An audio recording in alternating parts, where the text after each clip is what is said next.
Iran के पास S-400 shocking खबर है। किसी को यकीन तक नहीं आ रहा है कि ईरान को अचानक से क्या S-400 मिल गया है, लेकिन ऑफिशियल ने दावा किया है। रिपोर्ट आपकी स्क्रीन पर है, सबूत सोर्स आपकी स्क्रीन पर है। ईरानी ऑफिशियल ने दावा किया है कि ईरान ने चुपके से रूस का खतरनाक air defence system S-400 Isfahan में टेस्ट कर लिया है, वो भी कामयाबी से। इसके बाद पूरी दुनिया में हड़कंप मच गया है। इजराइल की टट्टी निकल गई है। रशिया को इजराइल ने ऑफिशियली धमकी दी है, कहा है कि आप डिफेंस सिस्टम, रशिया ईरान को डिफेंस सिस्टम और फाइटर जेट ना दे। अगर ऐसा किया रशिया ने तो हम मॉस्को को अपनी सिक्योरिटी के खतरे वाले देशों की लिस्ट में डाल देंगे। इस पर अभी तक रशिया ने कुछ भी नहीं बोला है। अब उससे बड़ी खबर सुनिए, सबसे बड़ी खबर यह है कि इजराइल जब ईरान का कुछ उखाड़ नहीं पाया, ऊपर से ईरान मजबूत हो गया, ईरान में एकता नजर आई और ईरान की दुनिया तारीफ करने लगी कि लौंडे में दम तो है। तो अब इजराइल के डिफेंस मिनिस्टर ने सीधी धमकी आयतुल्लाह खामनाई को पर्सनली दी है। पर्सनली कहा है कि अगर आप आगे ईरान हमारे लिए खतरा बना और कोई भी ऐसी वैसी हरकत की जो हम नहीं चाहते कि ईरान करे, तो इस बार हम और भी ताकत से खामनाई के दरवाजे तक पहुंचेंगे। हमारे हाथ बहुत लंबे हैं और हम खामनाई की गर्दन तक पहुंच सकते हैं। पर्सनली ये धमकी खामनाई को दी गई है इजराइल के डिफेंस मिनिस्टर के द्वारा। ईरान के विदेश मंत्री ने कबूला है एक पॉडकास्ट में कि इजराइल ने जंग के दौरान उनको भी मारने की कोशिश की। उन्होंने बताया कि इजराइल ने तेहरान में उनके घर के बेहद करीब बमबारी की और जब OIC मीटिंग के लिए वो जंग के दौरान तुर्की जा रहे थे तो उनके जहाज के ऊपर इजराइल ने ड्रोन उड़ाए। हमें अपने फोन बंद करने पड़े ताकि सिग्नल इधर उधर इस्तेमाल न किया जाए। सुन लीजिए।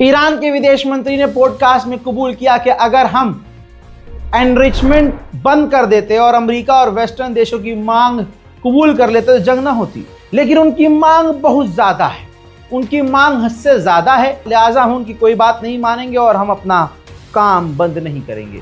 ईरान के विदेश मंत्री ने बताया कि हमारी पॉलिसी हमेशा से ये रही है कि हम जंग नहीं लड़ते, न जंग बढ़ाते हैं। हमारी जो लीडरशिप है उसने जंग से पहले ही कह दिया था और कई बार ऐसी जंग हुई है जिसमें ये पहले ही बोला गया कि अगर दुश्मन की तरफ से सफेद झंडा दिखाया गया और सीज फायर की मांग की गई तो हम जंग नहीं बढ़ाएंगे, हम सीज फायर कर लेंगे। इस बार भी ऐसा हुआ है। ईरान में आतंकवादी हमलों में 8 से 10 ईरानी मारे गए, जिनके नमाज जनाजा की जो तस्वीर है यानी आखिरी रसूमात की तस्वीर है कुछ इस तरह से ईरान से सामने आ रही है।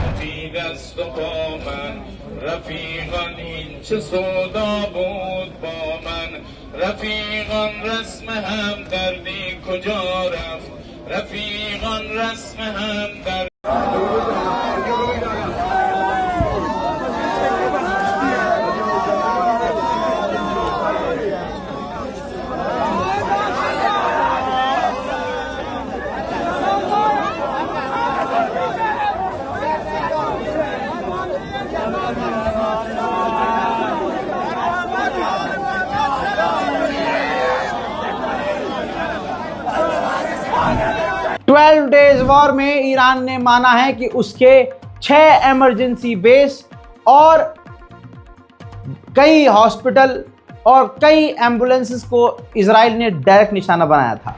उधर इजराइल ने दोबारा आधिकारिक तौर पर कहा है कि ईरान इजराइल पर हमला करने की दोबारा तैयारी कर रहा है, लिहाजा हमारे पास कोई और ऑप्शन नहीं है, हमें ईरान पर पहले हमला करना होगा। यानी प्रोपेगेंडा इजराइल का शुरू हो चुका है ताकि दोबारा से मौका मिल जाए ईरान पर बड़ा हमला करने की इजराइल को। मैं दोस्तों, उधर ईरान में संदिग्ध आग फिर लगी है। पहाड़ और खेत के इलाके में खौफनाक आग लगी है। जाहिर सी बात है ये मूसाद ने लगाई है और मूसाद के अलावा कोई नहीं है। उधर इजराइल ने एक यहूदी जो तेहरान में जन्मा है, पैदाइश उसकी तेहरान में हुई है लेकिन वो इजराइल में रह रहा था, यहूदी, उसको गिरफ्तार किया है और उसके पास से ऐसी जानकारियां मिली हैं जिससे साबित हो रहा है कि ईरान के लिए वो जासूसी कर रहा था और इजराइल की सेंसिटिव जगहों की तस्वीरें वो ईरान को भेज रहा था। उधर ईरान की पार्लियामेंट में एक बार फिर से नारे लगे डेथ टू अमेरिका और डेथ टू इजराइल के। सुनिए।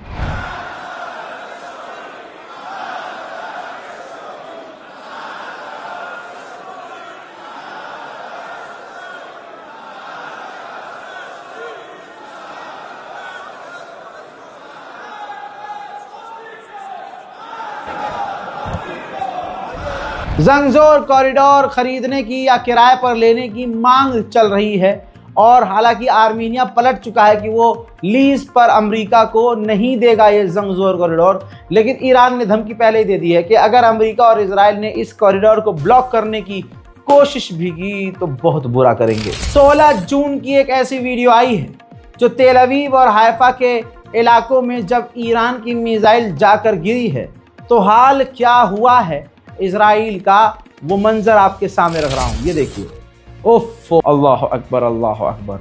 देखिए दोस्तों, ईरान की कुछ ही मिसाइलों ने इजराइल का क्या नक्शा बदला था। इसी वजह से तो दुनिया में पहली बार, इतिहास में पहली बार इजराइल ने सीज फायर करवाने के लिए छाती पीटी थी। ईरान के खुश बेजर और दूसरे इलाकों में ईरान की ही जनता ईरान की सरकार के खिलाफ सड़कों पर आकर प्रदर्शन कर रही है क्योंकि वहां पानी की किल्लत हो रही है।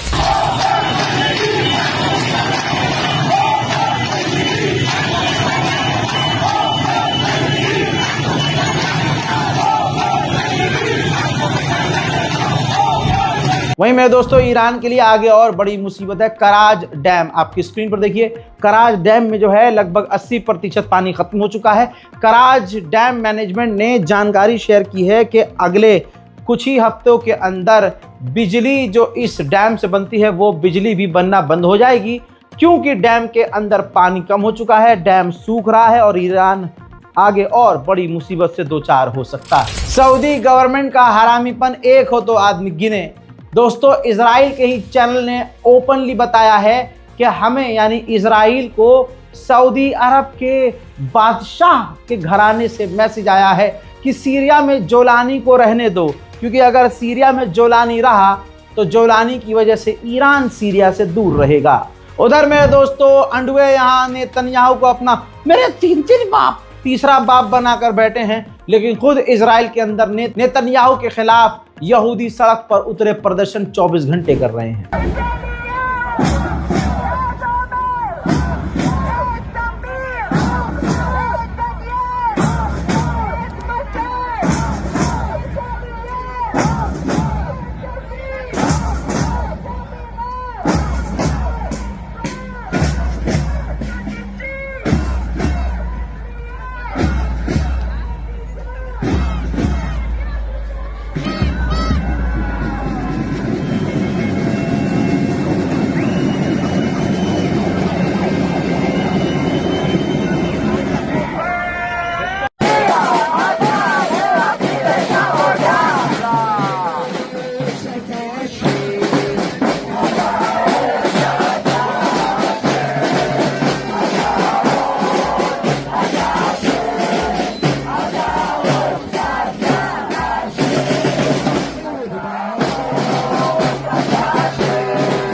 אתם אולי יכולים לנסות להבין, אבל אי אפשר באמת להבין מה עברנו שם ומה הם עדיין עוברים.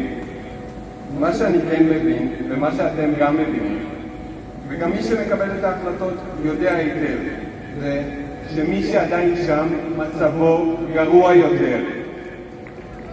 עכשיו בשבי כל כך נורא. אני חצי שנה כבר כאן, אני חופשי, אני קם בבוקר, אני הולך לאן שאני רוצה, אוכל מתי שאני רעב, נכנס לשירותים בלי לבקש רשות. אבל האחים שלי והאחות שלי עוד שם, קשורים, רעבים, פוחדים. अमरीकी सेनेटर ने टीवी चैनल पर खुला बोला है कि अमेरिका गाजा के साथ वही करेगा जो अमेरिका ने टोक्यो और बर्लिन के साथ किया था, यानी अच्छा तो नहीं करेगा गाजा के साथ। उधर मेरे दोस्तों बैतुल मुकद्दस में हजारों की तादाद में तस्वीर आपके सामने, यहूदी बैतुल मुकद्दस में पहुंचे हुए हैं और कब्जा कर रहे हैं। हजरात इसी तरह से, क्योंकि भारत की जो अंदर की जो मतलब हड्डी है आरएसएस, और ये जो गोदी मीडिया है, और गोदी मीडिया को मैनेज करने वाला जानवर जो है वो खुद एक गंदे संगठन से है, तो प्रोपेगेंडा तो इजराइल का चलाएगा ही।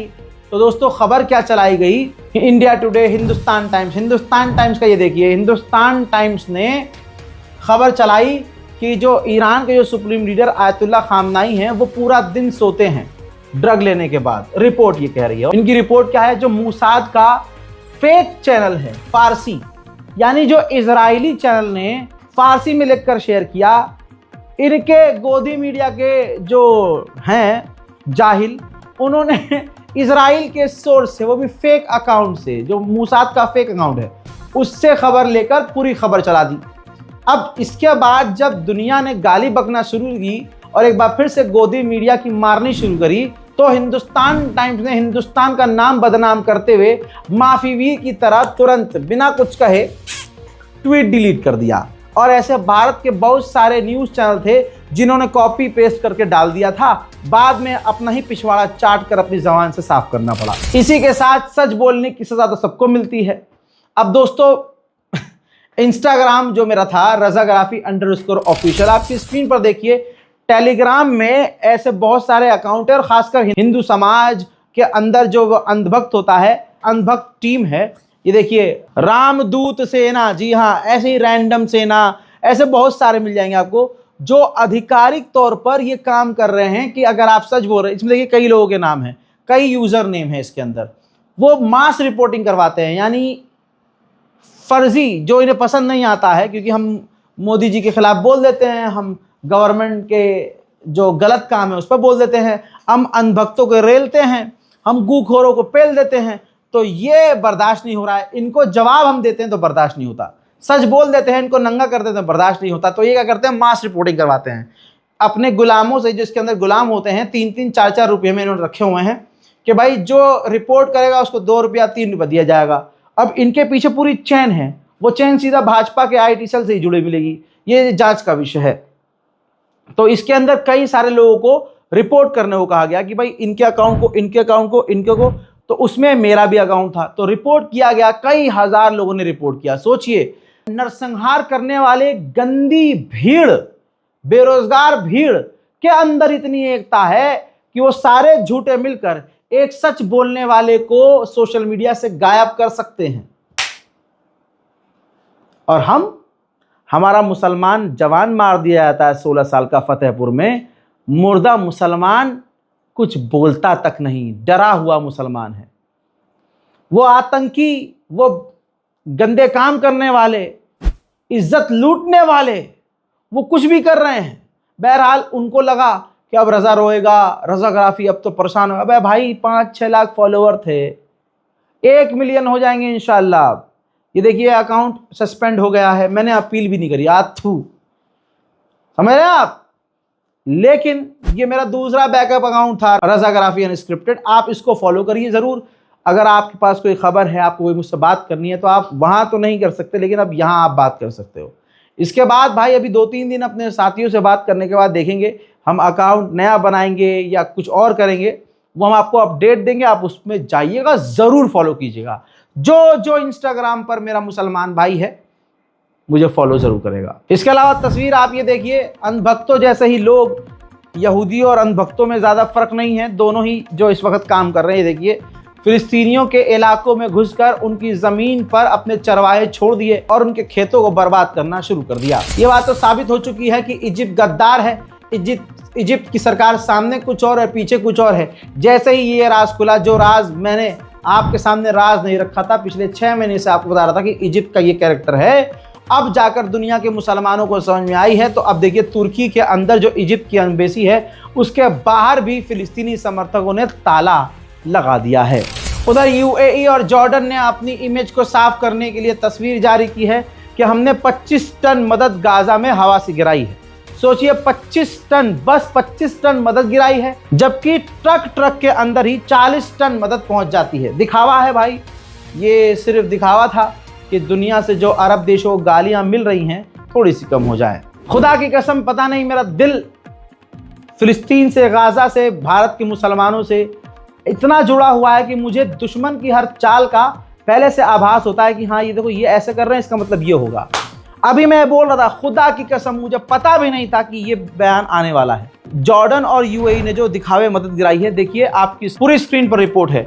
मेरे दोस्तों, UNRWA के चीफ ने कहा है कि ये यूएई और जॉर्डन ने जो आसमान से मदद गिराई है, सिर्फ दिखावा है, डिस्ट्रैक्शन है, सिर्फ और सिर्फ PR स्टंट है। PR स्टंट के अलावा कुछ नहीं है, इससे कोई फायदा नहीं होने वाला। यानी तमाम बड़ी तंजीमें मान रही हैं कि ये अरब सिर्फ दिखावा कर रहे हैं। वहीं रिपोर्ट यह है कि इजराइल ने अब तक 300 UN के स्टाफ को कत्ल कर दिया है। सोचिए, अंतर्राष्ट्रीय संगठनों के स्टाफ को जब इजराइल मार दे, दुनिया खामोश बैठे, तो ये जो आम लोगों को मारा जा रहा है, इन पर कौन ही बोलेगा। हज़रात, दुनिया भर के इजरायली जो धर्मगुरु हैं, रब्बी, ऐसे सैकड़ों रब्बीज ने इजरायली गवर्नमेंट को खत लिखा है और कहा है कि इसी वक्त इजराइल गाजा पर हमले बंद कर दे, तुरंत जंग बंद कर दे। और हम चुप नहीं रह सकते जब हम ये अपनी आंखों से देखें कि गाजा में लोग भूख और प्यास से मार रहे हैं। हम ये बर्दाश्त नहीं कर सकते कि गाजा के अंदर इजराइल की ये सरकार, नेतन्याहू की ये सरकार, भूख को हथियार की तरह इस्तेमाल करे। उधर तस्वीर ये देखिए, इजराइल के हैवान सेटलर्स, जो इजराइल के अंधभक्त हैं, नेतन्याहू के भक्त, वो गाजा के अंदर जो मदद जा रही है उसको पूरी तरह से रोकने की कोशिश कर रहे हैं। अभी देखिए, गाजा के अंदर जब कुछ मदद के ट्रक पहुंचे हैं, तो वहां भगदड़ मच गई है, लूट खसोट हुई है, वहां छीना झपटी हुई है, जिसमें कई लोग बुरी तरह से घायल भी गाजा के हुए हैं। रिपोर्ट यह आई है कि अब तक इजराइल के 18,500 सैनिक बुरी तरह से घायल हैं। फ्रांस ने कहा है कि तमाम अरब देश हमास की निंदा करेंगे, हमास का साथ नहीं देंगे और उसको कंडेम करते हुए ऐलान करेंगे, जिसके बाद फ्रांस फिलिस्तीन को मान्यता दे देगा। मेरे दोस्तों, सऊदी अरब के विदेश मंत्री ने कहा कि 2 स्टेट सॉल्यूशन पर कॉन्फ्रेंस होने वाली है और इस कॉन्फ्रेंस के आयोजन से जो हमारा स्टैंड है वो क्लियर हो रहा है कि हम 2 स्टेट सॉल्यूशन चाहते हैं। मेरे दोस्तों, यूके के प्रधानमंत्री पर जोरदार दबाव है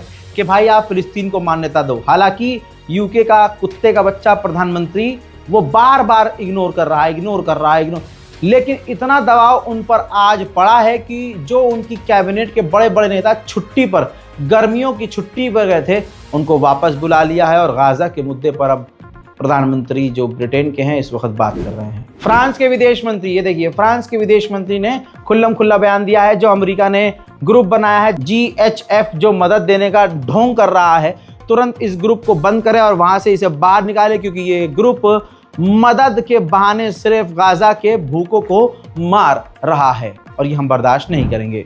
उधर लाल सागर में हुथीज ने कोहराम बर्पा कर दिया है।